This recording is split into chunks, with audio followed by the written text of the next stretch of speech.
हा सांगा, तुम्ही हा अपघात पाहिलेला आहे, कसा अपघात झाला, काय झालं?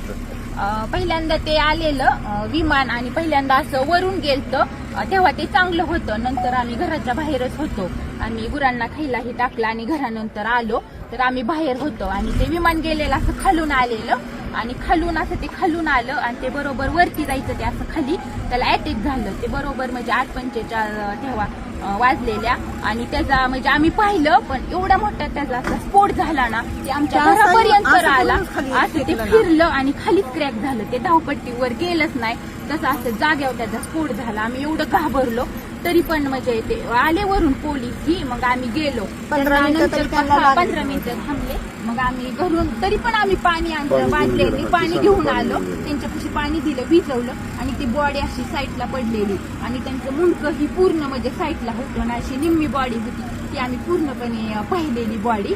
आणि नंतर ते म्हणले कापड वगैरे, मग आम्ही ब्लँकेट ही सगळं गुंडाळायला दिली आणि तसं झाल्यानंतर 15-20 मिनिटांनी मग ते गाडी आली आणि ती बॉडी अशी गुंडवून नेली. वाईट झालं ते बघितल्याला आम्ही खूप घाबरलो. तुम्ही काय बघितलं सांगा? तेच बघितलं, ते येऊन खाली कोसळलं आणि मुलं जायची वेळ नेमका टायमिंगच्या वेळ होता 9:45ला. खाली कोसळला, असा भडका झाला, चाक येऊन माझ्यापर्यंत आलं तिथं घरापाशी. काही आम्ही घाबरलो, पोरही आम्ही पळत सुटलो, पण काहीच उपयोग नव्हता तोपर्यंत. ते पर्यंत सगळं हे झालं होतं, बस्ट झालं होतं त्याचं. आम्ही म्हणजे काहीच करू शकलो नाही, आता फक्त पाहिलेलं जागेवर गेले. काहीच राहिलं पर्यंत त्याचा स्फोट